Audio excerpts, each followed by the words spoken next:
because the market is getting super saturated. And in some countries of Middle East, even the passport of the primary country of the applicant matters. You know, I love Middle Eastern countries. Tax-free salaries, closer to home, and for countries like India and Pakistan, and also a hop away from European countries having domestic help, zero crime rate, and good social life with predominantly migrant population. This is a reality, not a fiction. But why do doctors then want to leave the Middle Eastern countries? Even I applied. My first application was when I was leaving the UK after completing my MRCS examination. I was offered an emergency medicine doctor job in Abu Dhabi for 18,000 dirhams per month. That was back in 2006. And then after that, after finishing my fellowship training here in Australia and passing all the exams and completing the training, I was offered an emergency medicine consultant job at 92,000 Qatar Riyal per month as a consultant in Qatar. Interestingly, I never went to Middle East for various reasons, but I have very closely watched this space with constant feedback from my colleagues, and especially when I launched the emergency focused GP and specialist service. 90% of our registered doctors are doctors from Middle Eastern countries. All of the countries, that includes United Arab Emirates, Qatar, Saudi Arabia, Oman, Bahrain. And in fact, this month of June, I've had 4 GPs arriving via the MRCGP International Pathway to Australia in just last 15 days or so. Plus one doctor from Pakistan who has been successful in obtaining partial comparability outcome with Royal Australian College of Physicians, and another doctor from Middle East who's likely to get a substantial comparability outcome, again for the Royal Australian College of Physicians for general medicine specialty. He too is originally from India, post-MD, but coming from Middle East. And then I've also got FCPS radiologists from Lahore, Pakistan, who after obtaining a partial comparability outcome is now coming to start work here in Melbourne. And after having multiple one-on-one detailed conversation with all of them, these specialists and GPs have given a very similar reason for leaving the Middle Eastern countries. Professional reasons are a bit different, but social reasons are strikingly similar. And by the way, not even one of them blamed the hot weather as a reason for leaving the Middle Eastern countries. So in this video, I will divide this conversation into migrating to Middle Eastern countries, specialties and salaries that they're leaving from, reasons for leaving, both professional and social, and finally, I'll lay out my conclusions at the end of conversation. Now, migrating to Middle East. In my understanding, there are 3 types of doctors who migrate. Number 1, they are GPs. Now, GPs could be general practitioners or family medicine doctors, or they could be junior doctors who are working in the hospital. They're all called general practitioner.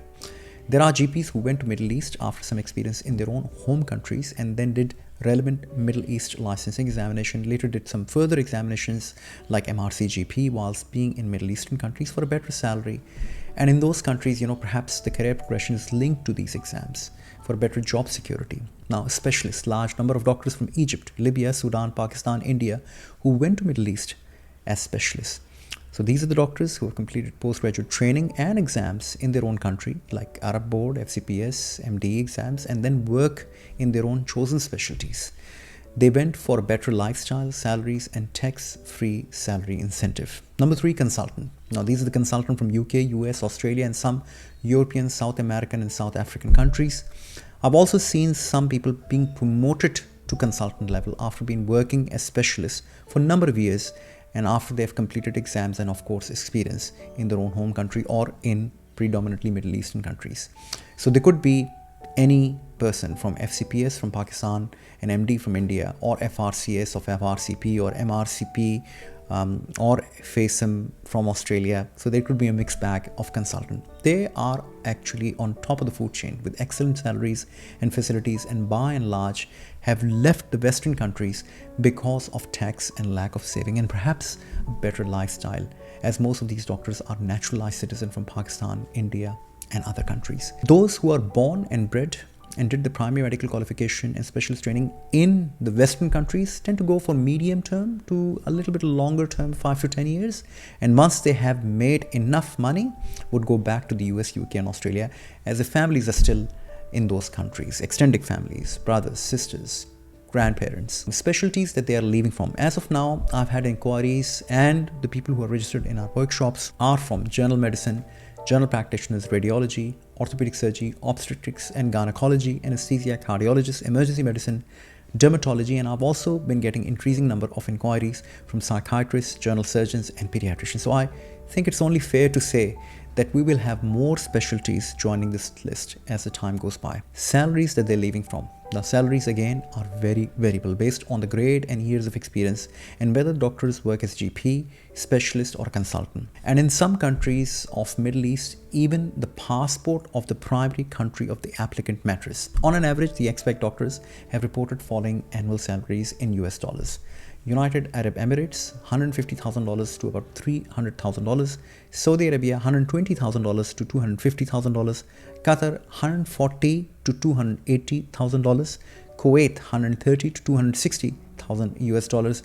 Oman, $110,000 to $230,000 US dollars. Now, there could be a variability based on your experience, the grade as being GP, specialist or consultant, or several other different factors based on your portfolio. So these figures are not, hardcore figures, but some sort of variable average.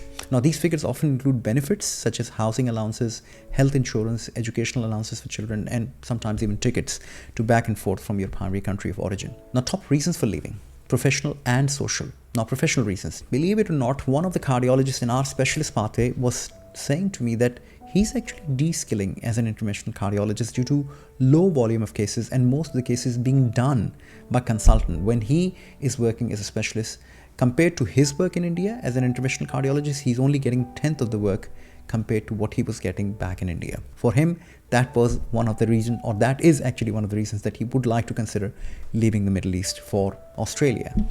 Lack of career growth. It appears that for most GPs and specialists, the career growth is either non-existent or very slow. It may mean a small increase in salary after every few years and after some experience and after some specialist licensing exam. So it is not something which is done automatically every year. It is somewhat based on the mutual agreement and term appraisals and based on the exams and courses that you've done. Number 3, resentment. There seems to be a busy work environment in Middle Eastern hospital.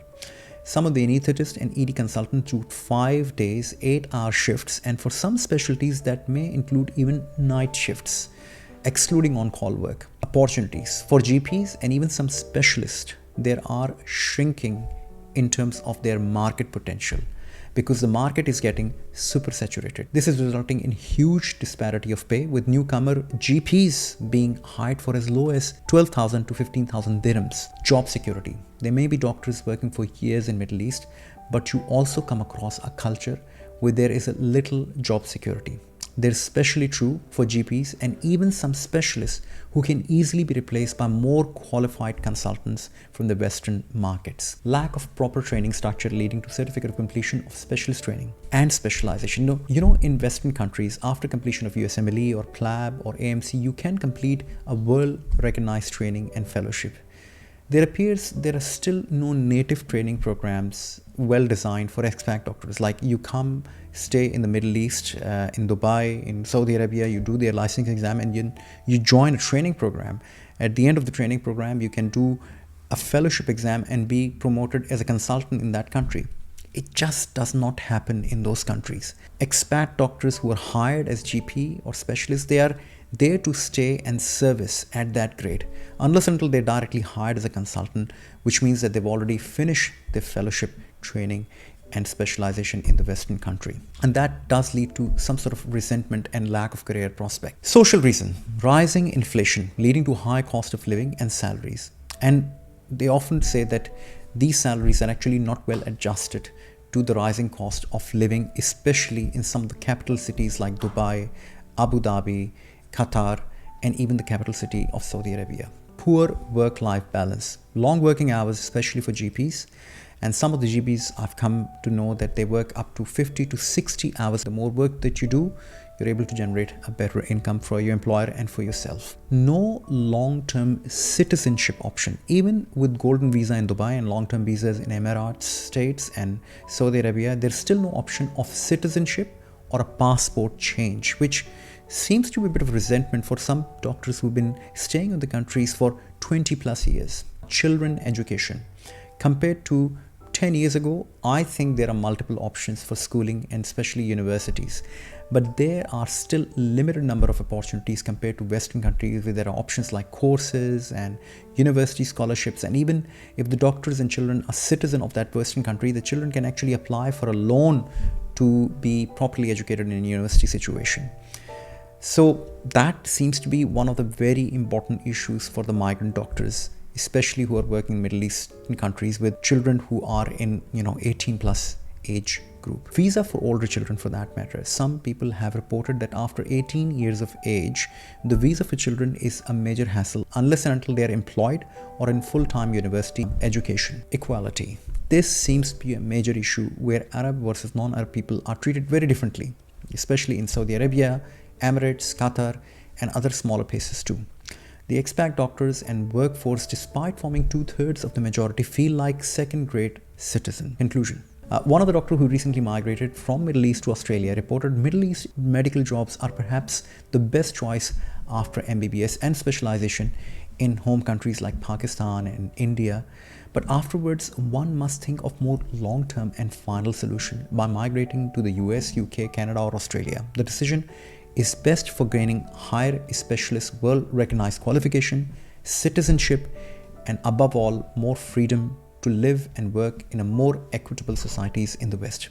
Let me know what you think. This is, after all, an impression of various conversations that I've had with multiple doctors. Until next time, look after yourself and each other. Goodbye.